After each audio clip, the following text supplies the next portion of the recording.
नमो अरिहन्ताणं नमो सिद्धाणं नमो आयर्याणं नमो वज्रायाणं नमो लोये सवसाहुणं।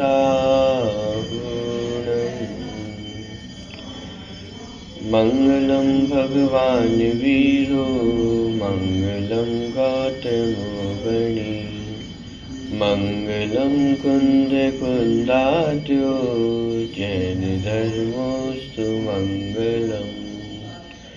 सर्वमंगल मांगल्यम सर्वकल्याणकारकम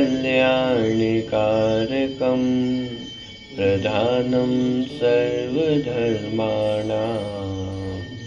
जैनं जयतु शासनम्।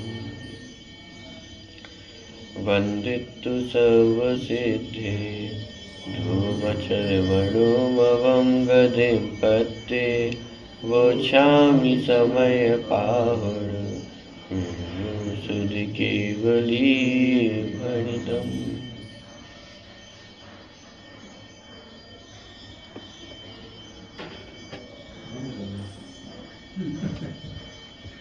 बारहवीं गाथा का पाठ यहाँ से करते हैं।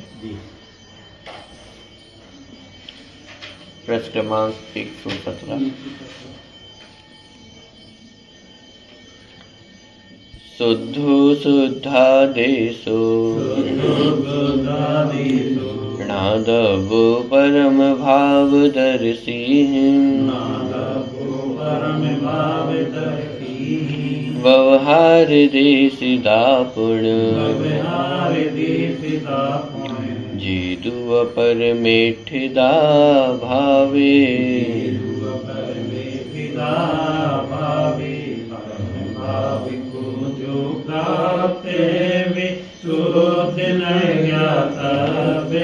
जो रहे अपरम भाव में व्यवहार से उपदेश हैं।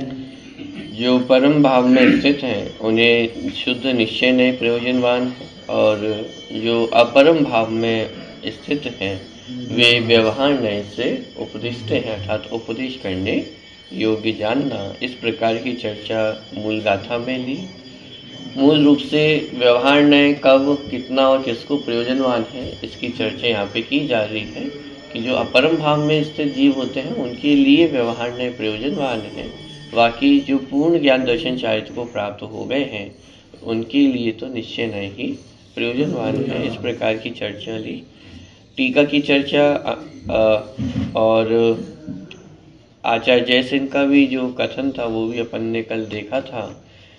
आज जयचंद जी छावड़ा का जो भावार्थ है वहाँ से चर्चा प्रारंभ करते हैं। प्रश्न क्रमांक 122।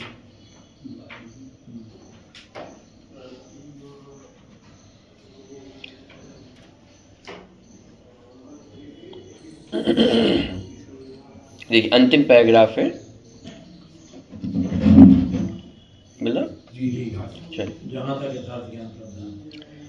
जहाँ तक यथार्थ ज्ञान श्रद्धान की प्राप्ति रूप सम्यक दर्शन की प्राप्ति नहीं हुई हो, वहाँ तक तो जिनसे यथार्थ उपदेश मिलता है ऐसे जिन वचनों को सुनना, धारण करना तथा जिन वचनों को कहने वाले श्री जिन गुरु की भक्ति, जिन विम के दर्शन इत्यादि व्यवहार मार्ग में प्रवृत्त होना प्रयोजनवान है।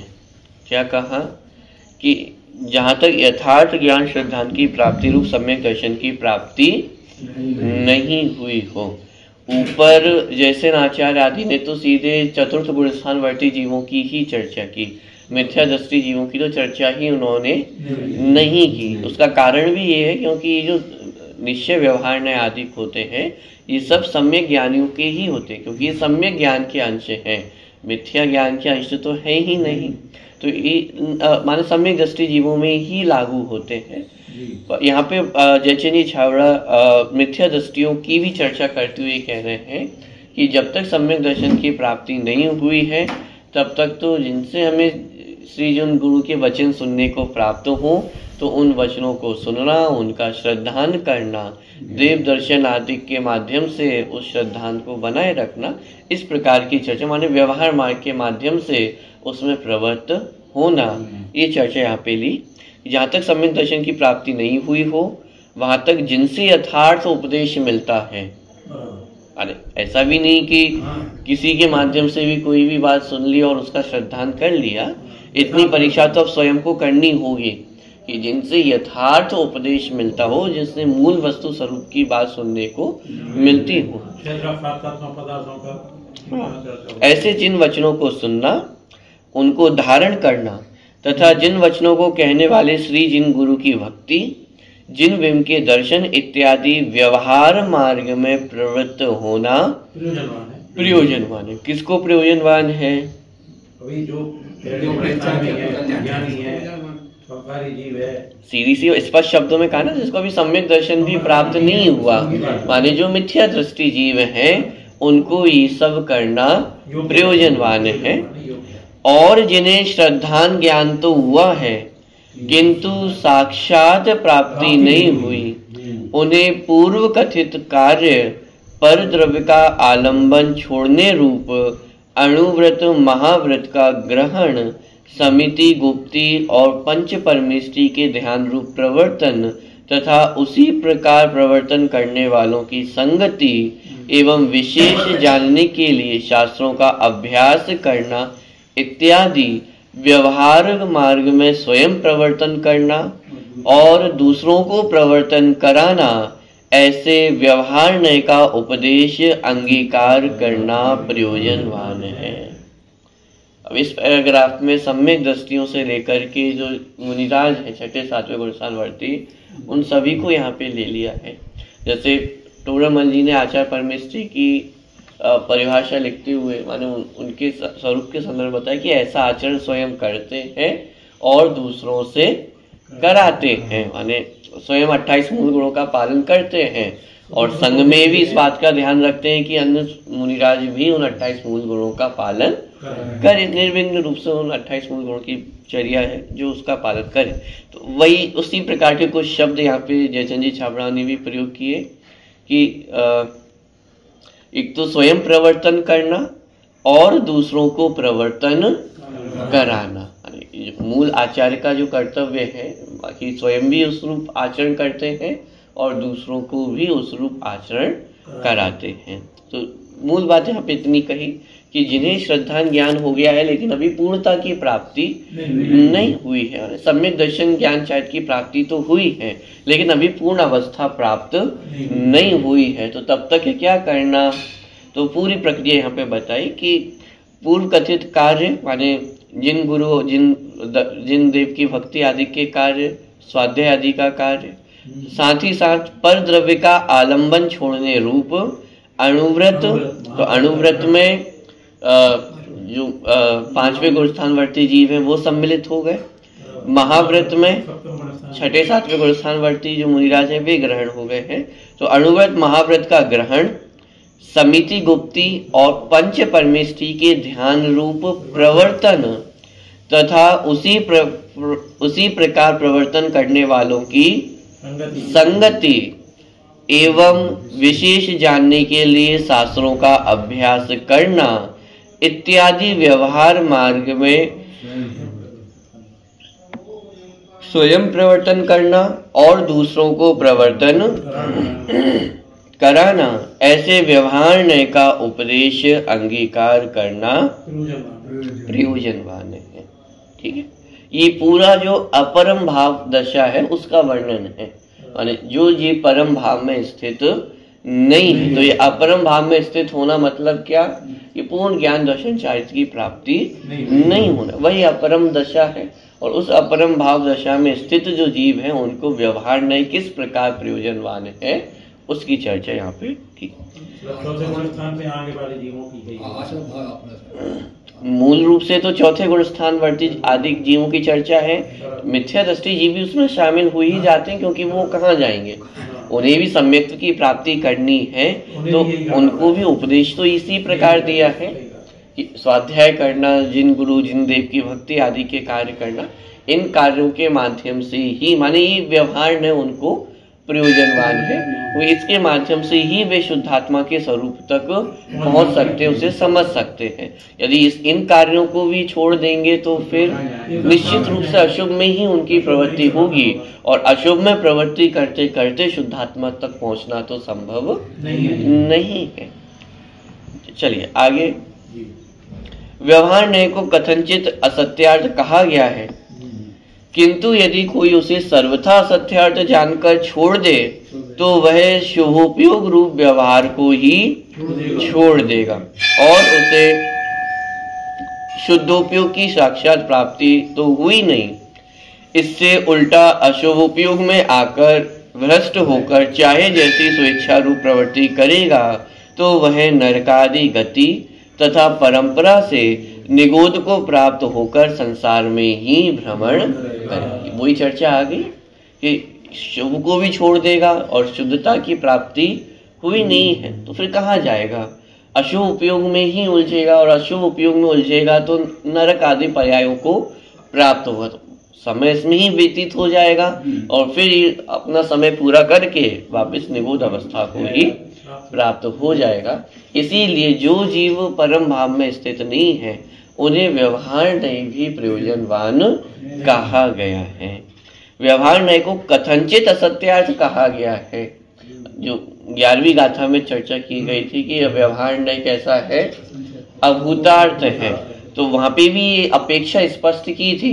अभूतार्थ किस अपेक्षा कहा जा रहा है, निश्चय नहीं की अपेक्षा अभूतार्थ कहा जा रहा है, सर्वथा अभूतार्थ नहीं कहा जा रहा है। अभी जिन जीवों को सम्यत्व की ही प्राप्ति नहीं हुई हो, अभी जिन जीवों को परम भाव की प्राप्ति नहीं हुई हो, तब तक साधक दशा में भी ये व्यवहार न्याय उनको प्रयोजनवान रहता है, क्योंकि अभी पूर्ण अवस्था की प्राप्ति नहीं हुई है, हमेशा शुद्ध भाव में वे नहीं रहेंगे। तो अब दो ही रास्ते हैं, या तो शुभ में हो या अशुभ में हो। अशुभ में जाएंगे तो अपना और ज्यादा ही अहित करेंगे, तो इसीलिए जब तक शुद्ध में नहीं है तब तक अशुभ से बचाने के लिए शुभ को भी व्यवहार न्याय धर्म कहता है। तो यही व्यवहार न्याय का प्रयोजन होना कि व्यवहार न्याय तब तक प्रयोजनवान है, क्यों? क्योंकि शुद्धता की प्राप्ति माने शुद्धता में स्थिरता भी परिपूर्ण रूप से नहीं है, इसीलिए व्यवहार को भी प्रयोजनवान कहा है। तो व्यवहार न्याय को कथनचित असत्यार्थ कहा गया है। कथनचित असत्यार्थ क्यों कहा? जब स्वरूप में ही रह गए तो व्यवहार नाम ही नहीं रहा। हाँ, क्योंकि यदि स्वरूप स्थिरता हो गई है तो तब वहां पे व्यवहार न्याय प्रयोजनवान नहीं है, क्योंकि तब यदि व्यवहार में उलझेंगे तो स्वरूप अस्थिरता होगी, स्वरूप से बाहर आएंगे। स्वरूप से बाहर आता है इसलिए व्यवहार न्याय को प्रयोजनवान कहा, लेकिन ये सर्वथा प्रयोजनवान नहीं है, क्योंकि हमारा उद्देश्य स्वरूप स्थिरता से बाहर रहना नहीं, ये तो मजबूरी है कि उपयोग स्वरूप में स्थिर नहीं रह पाता है, तो इसलिए उपयोग फिर हम कहाँ लगाएं कि भाई अशुभ से बच करके शुभ कार्यों में उपयोग लगा, तो ये मजबूरी है। लेकिन उद्देश्य हमारा क्या है? स्वरूप स्थिरता होना। इसीलिए व्यवहार न्याय को कथनचित असत्यार्थ कहा गया, अभूतार्थ कहा गया, क्योंकि वो हमारा परम उद्देश्य नहीं है। किंतु यदि कोई उसे सर्वथा ही असत्यार्थ जान ले, ये सब जब व्यवहार न्याय को छोड़ना ही है तो फिर चर्चा भी क्यों करना, थोड़ा भी उसका पालन क्यों करना। तो यदि कोई व्यवहार न्याय को सर्वथा असत्यार्थ जानकर छोड़ दे तो वह क्या करेगा? शुभोपयोग रूप व्यवहार को ही छोड़ देगा और उसे शुद्धोपयोग की साक्षात प्राप्ति तो हुई नहीं, उससे उल्टा अशुभोपयोग में आकर भ्रष्ट होकर चाहे जैसी स्वेच्छा रूप प्रवृत्ति करेगा तो वह नरकादि गति तथा परंपरा से निगोद को प्राप्त होकर संसार में ही भ्रमण करेगा। इसीलिए शुद्ध न्याय का विषय जो साक्षात शुद्ध आत्मा है उसकी प्राप्ति जब तक ना हो तब तक व्यवहार भी प्रयोजनवान है, ऐसा श्यादवाद मत में श्री गुरुओं का उपदेश है। क्या कहा?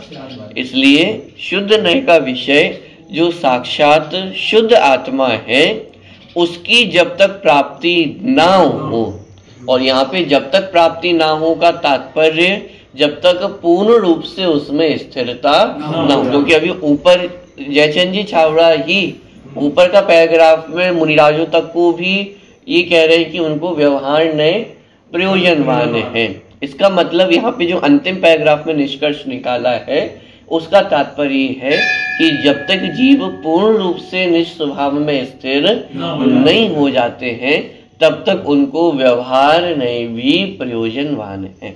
हाँ, लेकिन व्यवहार नए भी सर्वथा प्रयोजनवान हो ऐसा नहीं है। कब तक प्रयोजनवान है? जब तक वे स्वरूप में स्थिर नहीं हो जाते हैं। ट्रेन को अपना कहना अथवा अपना मानना ये कब तक प्रयोजनवान है? अब देखो दोनों ही बातें हैं। यदि उस ट्रेन को अपना नहीं कहे, अपना नहीं माने तो भी समस्या है। तो हजारों ट्रेनें आ रही हैं तो कोई सी ट्रेन में चढ़ जाओ, सब ट्रेन ही तो है कि ऐसा भी नहीं है। तो उस पर्टिकुलर ट्रेन को अपना कहना ये प्रयोजनवान है। लेकिन उस ट्रेन में कब तक बैठना, कब तक उसको अपना कहना, कि जब तक अपने गंतव्य तक ना पहुंच जाए। अपने गंतव्य पर पहुंच गए हैं तो अब वह ट्रेन कितनी प्रयोजनवान है? उस ट्रेन का प्रयोजन ही ये है कि उस ट्रेन को छोड़ दिया जाए।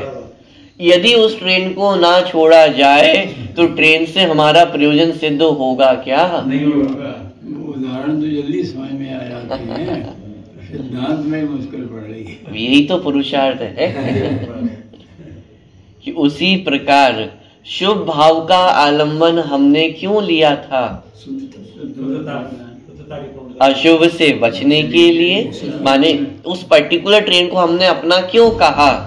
ताकि जो हमारी ट्रेन नहीं है, माने जिनसे हमारे प्रयोजन की सिद्धि होने वाली नहीं है, मैं कहीं गलत ट्रेन में ना बैठ जाऊं, इसलिए हमने निर्णय किया कि ये ट्रेन मेरी है और बाकी सारी ट्रेन मेरी नहीं है। उसी प्रकार शुभ भाव का आलंबन लेकर के जितने अशुभ भाव थे उन सब से हमने अपने आप को बचा लिया। उन अशुभ भावों की ट्रेन में चढ़ने से हमने अपने आप को रोक लिया। ये तो एक पहला कार्य।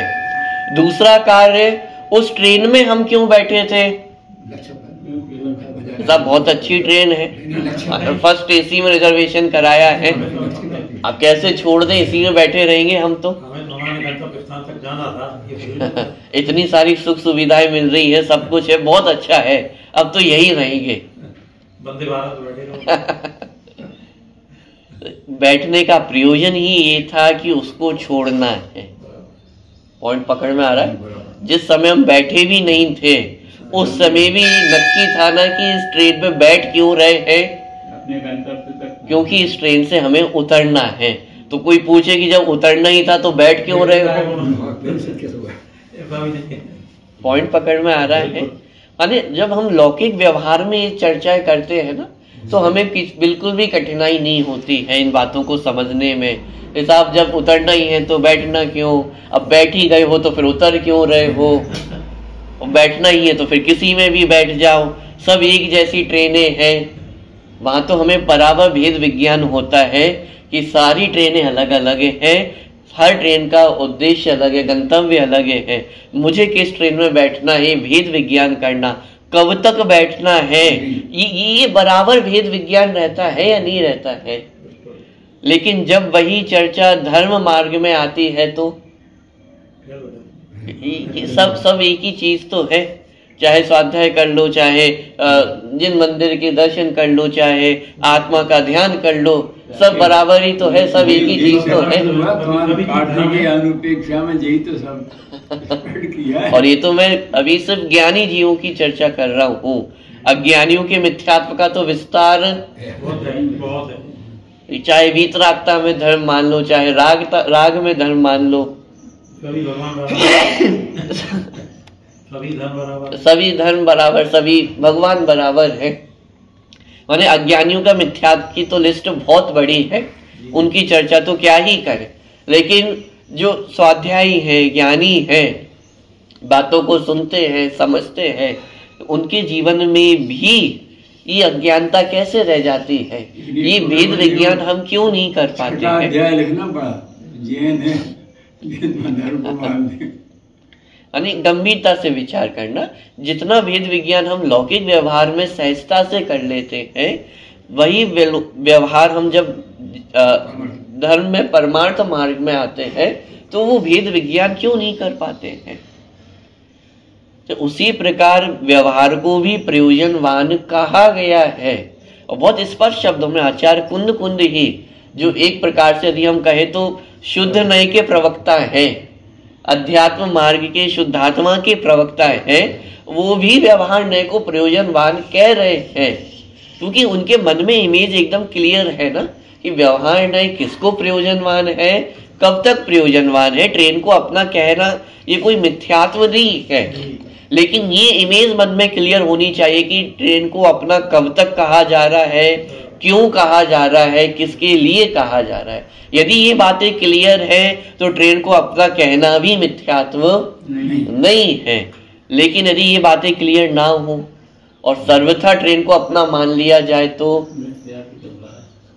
ऐसे ही शुभ भावों को भी जिन शास्त्रों में धर्म की संज्ञा दी गई है, जगह जगह पर आपको शुभ भाव को ही धर्म कहा गया है, लेकिन ये हमें समझना होगा किसके लिए कहा गया है, किसको कहा गया है और कब तक कहा गया है। ये भेद विज्ञान तो करना होगा ना कि जो अपरम भाव में स्थित है ऐसे जीवों के लिए जब तक वे अपरम भाव में स्थित है तब तक व्यवहार नय उनको प्रयोजनवान कहा गया है। और व्यवहार नय को प्रयोजन कहने का तात्पर्य है कि उसकी व्यवहार के माध्यम से हम अपने प्रयोजन की पूर्ति करें। और व्यवहार की पूर्ति होना मतलब व्यवहार नय का प्रयोजन क्या है? जीव को शुद्धता तक पहुंचाना, यही तो प्रयोजन है। शुभ भाव में प्रवृत्ति का प्रयोजन अशुभ से बचना और शुद्ध में पहुंचना, ये तो शुभ भाव का प्रयोजन था। और यदि इस प्रयोजन की पूर्ति ना हो, शुभ भाव में ही अटक करके रह जाए तो ये तो वास्तविक धर्म का स्वरूप नहीं था। बात ख्याल में आ रही है? जब हम बच्चों को स्कूल में पढ़ने भेजते हैं, पहली कक्षा में भेजते हैं, तो पहली कक्षा में क्यों भेजा था?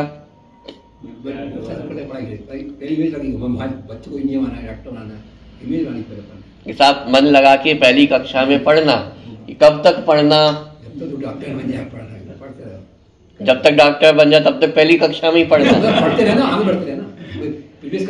अरे पहली कक्षा में प्रवेश ही इसलिए कराया था कि दूसरी कक्षा में जाना है।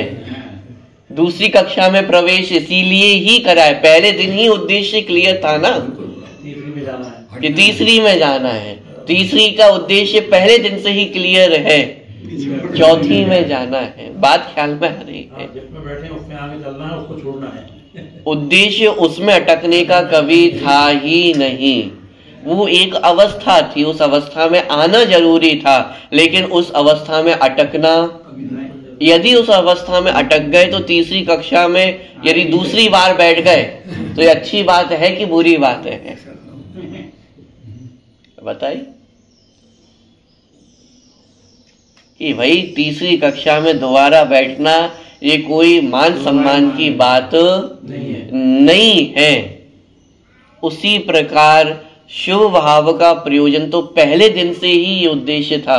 पूजन की पंक्तियों में तो हम पढ़ते ही हैं, जब जब हम पूजन करते हैं तब तब हम संकल्प करते हैं कि शुभ भाव को भी मैं आज जलाने आया हूं। क्यों? क्योंकि शुभ भाव का उद्देश्य शुभ भाव में अटकना नहीं है। इन शुभ भावों के माध्यम से मेरा उद्देश्य ये है कि मैं अपनी शुद्ध भाव की प्राप्ति करूं। ये उसका प्रयोजन है। इसलिए व्यवहार नय को भी प्रयोजनवान कहा है। क्यों? क्योंकि उसके माध्यम से, ये तो भाषा है कि उसके माध्यम से, लेकिन अर्थ ये समझना कि जब तक जीव शुद्ध अवस्था को प्राप्त नहीं होता है तब तक आलंबन के रूप में, सहारे के रूप में शुभ भाव का सहारा लिया जाता है और उसका सहारा लेकर के जीव का लक्ष्य कहाँ है? वापिस शुद्ध अवस्था तक पहुंचना। मुनिराज छठवें सातवें गुणस्थान में लगातार झूलते हैं। क्यों झूलते हैं?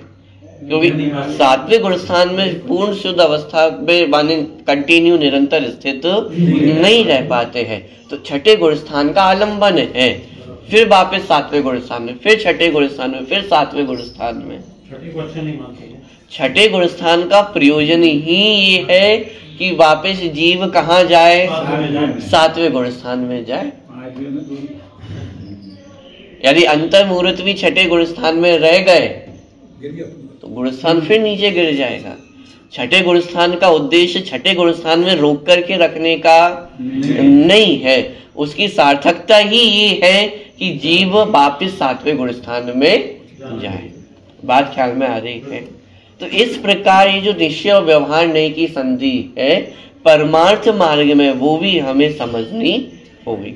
इसीलिए शुद्ध नय का विषय जो साक्षात शुद्ध आत्मा है उसकी प्राप्ति जब तक ना हो तब तक व्यवहार भी प्रयोजनवान है, और एक बार यदि शुद्धात्मा की प्राप्ति हो गई तो व्यवहार का अपना प्रयोजन पूरा हो गया है, इसलिए वो है अब छोड़ने योग्य है।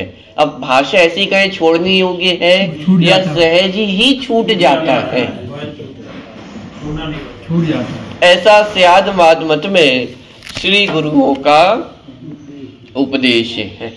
ठीक है, तो ये जो जयचंद छाबड़ा का भावार्थ था उसकी चर्चा अभी अपन ने देखी।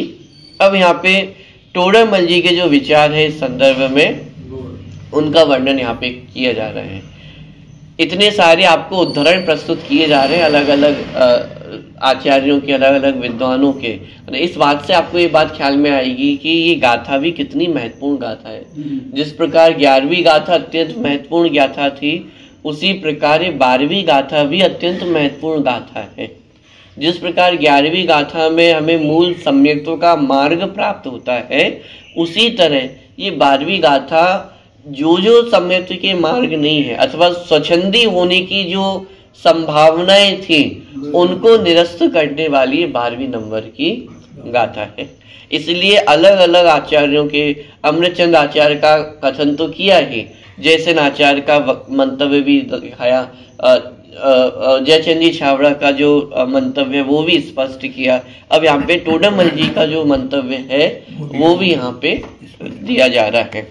ये माने अनुशीलन पढ़ने का एक लाभ है कि जितने माने एक विषय के संदर्भ में हमें जितने आचार्य, जितने विद्वानों का जो जो मंतव्य है इस एक गाथा संबंधी, वो सारी चीजें हमें एक स्थान पर पढ़ने को मिल जाती हैं। अब यदि अलग से अपन मात्र ग्रंथ पढ़े तो उसमें गाथा और अधिक से अधिक अमृतचंद आचार्य की टीका पढ़ेंगे तो उनका मंतव्य मिलेगा, जैसे आचार्य की टीका देखेंगे तो मात्र उनका मंतव्य मिलेगा। इसमें हमको सभी आचार्यों और सभी विद्वानों का मंतव्य पढ़ने को मिल जाता है। देखिए, उक्त संदर्भ में पंडित टोडरमल जी के विचार भी द्रष्टव्य है। निश्चय नय से जीव का स्वरूप गुण स्थानादि विशेषों से रहित अभेद वस्तु मात्र ही है, और व्यवहार नय से गुण स्थानादि विशेषों से सहित अनेक प्रकार है। सीधी सी बात है, निश्चय नय जीव का किसी में किसी मिलाकर कथन नहीं करता है, तो एक अभेद कथन करेगा, और जो व्यवहार नय है वह मिलाकर के कथन करता है, गुण स्थान आदि को मिलाकर के जीव का कथन करेगा। तो निश्चय नय से देखा जाए तो जीव एक अभेद रूप है, और व्यवहार नय से देखा जाए तो जीव अनेक भेद रूप पाया जाता है।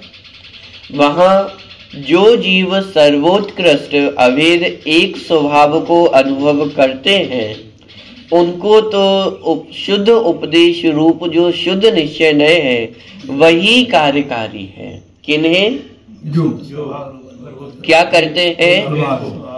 सर्वोत्कृष्ट अभेद एक स्वभाव को अनुभव करते हैं, भेद नहीं करते, माने एक शुद्धात्मा का जो अनुभव कर रहे हैं, या और सरल भाषा में कहूं जो आत्मलीन है उनको तो शुद्ध उपदेश रूप जो शुद्ध निश्चय नय है वही कार्यकारी है। परमात्मा में अतीन्द्रिय आनंद का पान कर रहे हैं। हाँ, जो आत्म स्वरूप में स्थिर है, अतीन्द्रिय आनंद का पान कर रहे हैं, शुद्धोपयोग में स्थित है, उन्हें तो एक शुद्ध निश्चय नय ही कार्यकारी है।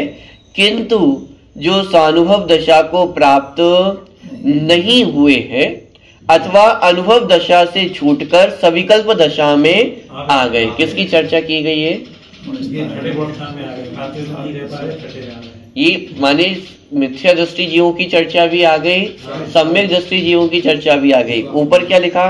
जो स्वानुभव दशा को प्राप्त नहीं हुए हैं, ये मिथ्या दृष्टि जीव जिन्होंने आज तक स्वानुभव दशा को प्राप्त ही नहीं किया है, तो ये मिथ्या दृष्टि जीव हुए।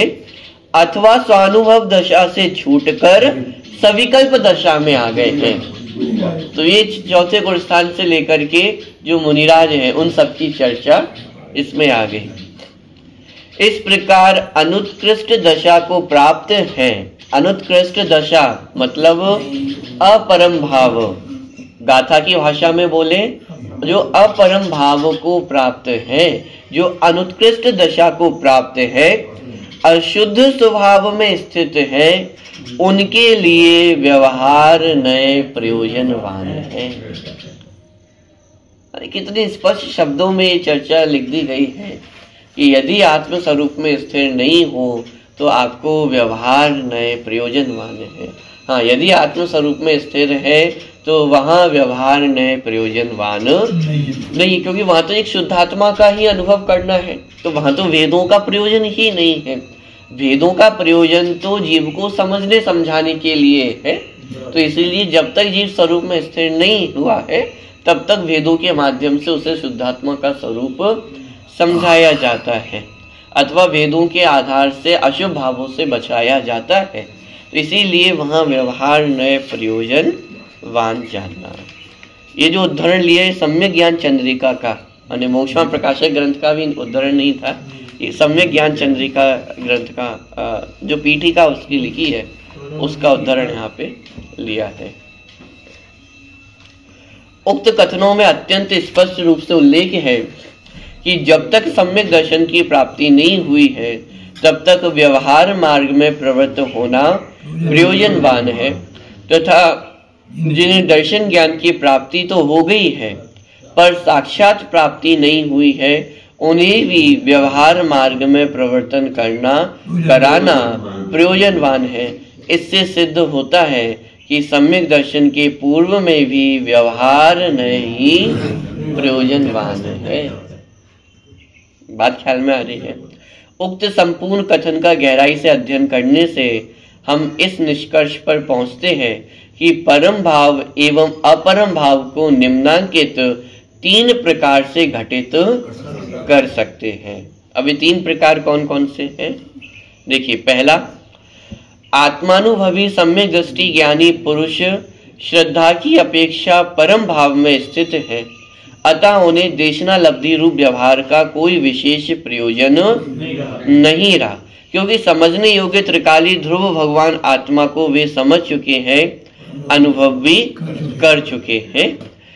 अज्ञानी मिथ्या दृष्टि अपरम भाव में स्थित है। ये पहला भेद किया, माने परम भाव और अपरम भाव का, कि जो मिथ्या दृष्टि जीव हैं वे अपरम भाव में स्थित हैं और जो सम्यक दृष्टि जीव हैं वे श्रद्धा की अपेक्षा परम भाव में स्थित हैं। तो देशना लब्धि रूप जो व्यवहार था उसका यहाँ पे कहा कि वह अब सम्यक दृष्टि को प्रयोजनवान, क्योंकि उसका प्रयोजन पूरा हो गया ना। देशना लब्धि का प्रयोजन क्या था?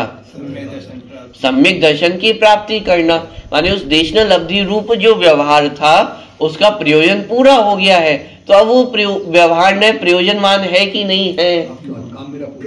अब तो काम पूरा हो गया है ना। ट्रेन में बैठे थे और ट्रेन से अपने गंतव्य तक पहुंच गए, दिल्ली की ट्रेन में बैठे थे, दिल्ली में पहुंच गए। अब उस ट्रेन का कुछ प्रयोजन शेष रहा है क्या? नहीं, टिकट का भी नहीं रहा उसका। अब कोई प्रयोजन शेष नहीं रहा है। उसी तरह जो आत्मानुभवी सम्यक दृष्टि जीव हैं उनको देशना लब्धि रूप जो व्यवहार था उसका प्रयोजन पूरा हो जाने से अवदेशना लब्धि आदि रूप व्यवहार उनको प्रयोजनवान नहीं होता है। लेकिन जो अज्ञानी मिथ्या दृष्टि जीव हैं वे कैसे हैं? अपरम भाव में स्थित हैं, वे आत्मा को नहीं समझते हैं, अतः उन्हें आत्मा का स्वरूप समझाने वाला व्यवहार नए प्रयोजनवान है। 8वीं गाथा में म्लेच्छ के उदाहरण से इस बात को भली भांति स्पष्ट किया गया था। वहां जिसने आत्मा शब्द भी नहीं सुना है ऐसा अज्ञानी मिथ्या दृष्टि शिष्य लिया है, उसे समझाने के लिए ही व्यवहार के उपदेश की उपयोगिता बताई है। निश्चय व्यवहार संबंधी यह प्रकरण भी वहीं से प्रारंभ हुआ है जो यहाँ 12वीं गाथा में आकर समाप्त हो रहा है। अतः यहाँ मिथ्या दृष्टि अज्ञानी को अपरम भाव में लेना अनुचित प्रतीत नहीं होता। मुख्य रूप से समझाना तो अज्ञानी को ही है और व्यवहार की उपयोगिता भी समझने समझाने में ही अधिक है। आखिर व्यवहार निश्चय का प्रतिपादक ही तो है, अतः निश्चय को नहीं जानने वाले को ही व्यवहार से समझना समझाना प्रयोजनवान है। ठीक है, तो एक परम भाव और अपरम भाव का अर्थ क्या कि परम भाव माने सम्यक दृष्टि जीव और अपरम भाव माने मिथ्या दृष्टि जीव। अब दूसरा अर्थ, शुभोपयोग और शुद्धोपयोग की अपेक्षा चतुर्थ गुणस्थान वर्ती अविरत सम्यक दृष्टि, पंचम गुणस्थान वर्ती अणुव्रति एवं षष्ठ गुणस्थान वर्ती महाव्रति मुनिराज शुभोपयोग के काल में अपरम भाव में स्थित है और अनुभव के काल में तथा सप्तम आदि गुणस्थानों में स्थित शुद्ध उपयोगी परम भाव में स्थित है। ये दूसरा अर्थ हुआ कि जैसे चौथे, पांचवें और छठे गुणस्थान वर्ती जीव हैं तो जब तक वे शुभ भाव में रहते हैं इसका मतलब वे अपरम भाव में स्थित हैं, और सप्तम गुणस्थान वर्ती और इससे आगे के जो मुनिराज हैं जो आत्म स्वरूप में स्थित रहते हैं वे कैसे हैं? परम भाव में स्थित है। ये दूसरा अर्थ हुआ परम भाव और अपरम भाव का। तीसरा, छद्मस्त और वीतरागी सर्वज्ञ की अपेक्षा 12वें गुणस्थान तक के सभी ज्ञानी अज्ञानी छद्मस्त अपरम भाव में स्थित हैं। ये ज्ञान की अपेक्षा, क्योंकि अभी सर्वज्ञता प्रकट नहीं हुई है, सर्वज्ञता 13वें गुणस्थान में जाकर के प्रकट होगी, तो उससे पहले 12वें गुणस्थान तक जब सभी जीव कैसे हैं? छद्मस्त हैं, और इस छद्मस्त पनी की अपेक्षा 12वें गुणस्थान तक के जीवों को क्या कहा? अपरम भाव में स्थित है। तो छद्मस्त और वीतरागी सर्वज्ञ की अपेक्षा 12वें गुणस्थान तक के सभी ज्ञानी अज्ञानी छद्मस्त अपरम भाव में स्थित है और 13वें गुणस्थान से लेकर आगे के सभी वीतरागी सर्वज्ञ परम भाव में स्थित हैं, क्योंकि अंतिम पाक से उतरे हुए शुद्ध स्वर्ण के समान शुद्धता तो उन्हीं पर घटित होती है। इस प्रकार परम भाव में स्थित जीव 3 प्रकार के हो गए। पहला अर्थ हुआ मिथ्या दृष्टि जीव अपरम भाव में स्थित है और सम्यक दृष्टि जीव परम भाव में स्थित है। दूसरा, चौथे, पांचवें और छठे गुणस्थान में स्थित जो जीव हैं जब तक वे शुभ भाव में है, शुभ विकल्प में है, तब तक वे अपरम भाव में है, और शुद्ध स्वरूप में स्थित जीव वे परम भाव में स्थित है। अंतिम जो अर्थ किया उसके अनुसार चूंकि 12वें गुणस्थान तक भी जीव छद्मस्त ही रहते हैं, इसीलिए वे अपरम भाव में स्थित हैं, और जो 13वें 14वें गुणस्थान वर्ती और जो सिद्ध गुणस्थानातीत सिद्ध भगवान है वे परम भाव में स्थित है। इस प्रकार 3 प्रकार से यहाँ पे परम भाव और अपरम भाव का अर्थ खोला गया है। ठीक है, एक बार आप इसको घर से भी पढ़ करके आए ये पूरी चर्चा, तब जाकर के अपने थोड़े मन में सेट होगी कि चर्चा क्या चल रही है। आगे अब कुछ प्रश्न उत्तरों के माध्यम से चर्चा आगे बढ़ेगी, उस चर्चा को अपन आगे देखेंगे। सहजानंदी सोच स्वरूपी अविनाशी में आत्म स्वरूप, सहजानंदी सोच स्वरूपी अविनाशी में आत्म स्वरूप सहजानंदी सोच स्वरूपी अविनाशी में आत्म स्वरूप। नंबर 4 पेज नंबर 16 स्तुति नंबर 4।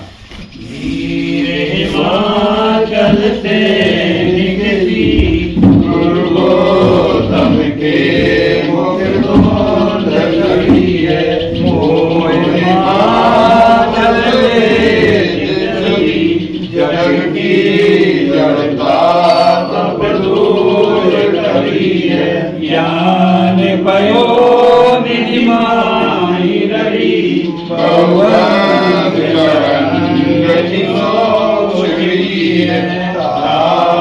शारद गंगी करती से धरी है जग मंदिर में अंधकार अज्ञान अंधेर गयो दिवाली